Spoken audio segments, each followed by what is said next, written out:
Welcome to a web edition of Cuse Countdown. Bailey Lipschultz alongside my analysts Matt Reil and Drew Carter. Guys, Warren Hill getting sent to the bench for that game against Hobart. Was it just a long time coming after those 3 tough losses? I mean, you know, Syracuse has had a lot of history with OCC transfers performing well. You look at Randy Stotts, but this is a goalie, and Warren Hill, the speed of the game, he just hasn't figured it out yet. It's a whole different animal than when he was at OCC, and it's taken him a while to adjust. I do think by the end of the year he will get his spot back and figure it out, but right now he just doesn't have it, and he deserves to be benched. You're right. He ranks 59th out of 61 eligible goalies in the NCAA in terms of save percentage this season. And the backup, he's a guy with a really good pedigree. Evan Malloy, his dad Jamie, is the all-time program leader in career saves for Syracuse. So really good bloodline there for Evan Malloy. Definitely. And Warren Hill really getting benched because of that 3-game losing streak. As we take a look at his numbers over the course of those games, save percentage on the season started out so well against Siena, dipped against Albany, came back up for UVA and Army, but then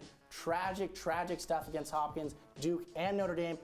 His save percentage over those 3 games, under 30%. What were you guys seeing from him that made him perform so poorly? I mean, his reactions weren't there, you know, his reaction speed. And not to mention, I mean, I know we're bashing Warren Hill a little bit right now, but the defense hasn't lived up to its expectations this year. And Desco's pointed that out as well. The defense has not been playing well, and teams are getting shots at the doorstep against Warren Hill. So I don't think you can pin it just on him. I think it's been a combination of his play and the defense. You're 100% right. There have been some goals from 5 yards out, and there's nothing he can do about those shots. They're gonna find the back of the net, no doubt, no matter who's in the goal. But I do think he does deserve some of the blame. Talking about who's in the goal, taking a look at Syracuse in that matchup against Hobart. Evan Malloy getting warmed up in his first career start, getting into the action. Jordan Evans on the nice goal being fed by Ryan Simmons. SU up 1-0 to start off the game, and it doesn't stop there for the Orange here. The big man Matt laying off the dodge. Rebound, nice save, but he gets his own board. Top shelf, Syracuse up 5-0 on a nice run, but don't count Hobart out quite yet. Nice dodge here by Frank Brown. Top cheddar. Syracuse leading only by 5-1 with 11 minutes to go in the first half.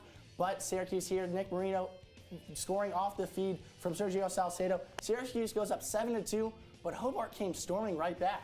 Yeah, I mean, it seemed like it was going to be, deja vu all over again for the Syracuse team, letting a team, after they're up by big, letting a team get right back into the game. Letting a team get right back into the game here. Brian Hancock with a nice spin around dodge, top cheddar. He's cutting that lead just 1 with 12 minutes to go in the third quarter.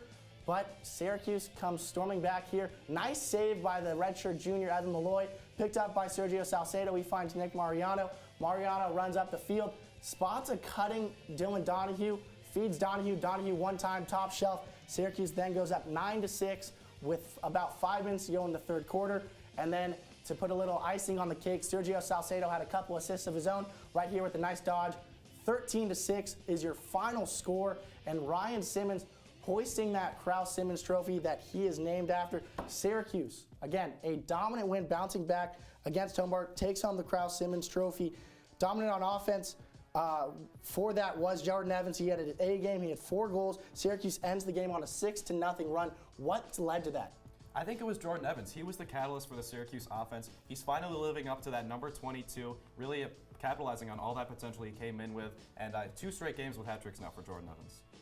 All right, guys, enough about the last game against Hobart. Now, Syracuse taking on Cornell coming up on the road. Matt, what's your X factor for the matchup between the Big Red and the Orange? Well, my X factor is the Ben Williams versus Dominic Massimilian matchup. These are 2 of the best Fogos in the country, 2 of the best face-off guys. And last year, it's the second game of the year. Ben Williams got dominated by Dominic Massimilian. Syracuse still won, but if he does this again and Massimilian gets the better of Ben Williams, especially on the streak he's been, I don't think Syracuse wins this game.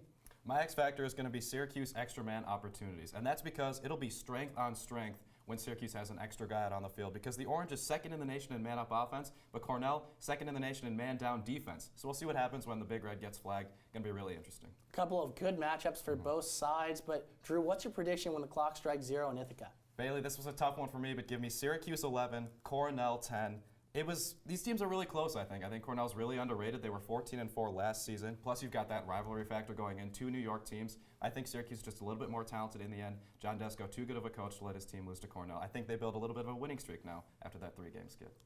Yeah, I agree with you. I think Syracuse wins this one by a little bit bigger margin, 14-10. They're the better team, and I think Ben Williams does win this battle against Dominic Massimilian. And you said it. This is a good Cornell team, but Syracuse is better. They finally string together some much-needed wins after they've got a confidence boost against Hobart. Both of you guys have the Orange winning, but letting Cornell get in there with double-digit scoring. So it'll be interesting to see how Evan Malloy fares in his second start at goalie for the Orange. Be sure to check us out back on YouTube at YouTube/CitrusTV Sports for more after the game. For Matt Reil and Drew Carter, I'm Bailey Lipschultz. Have a great night, and thanks for watching.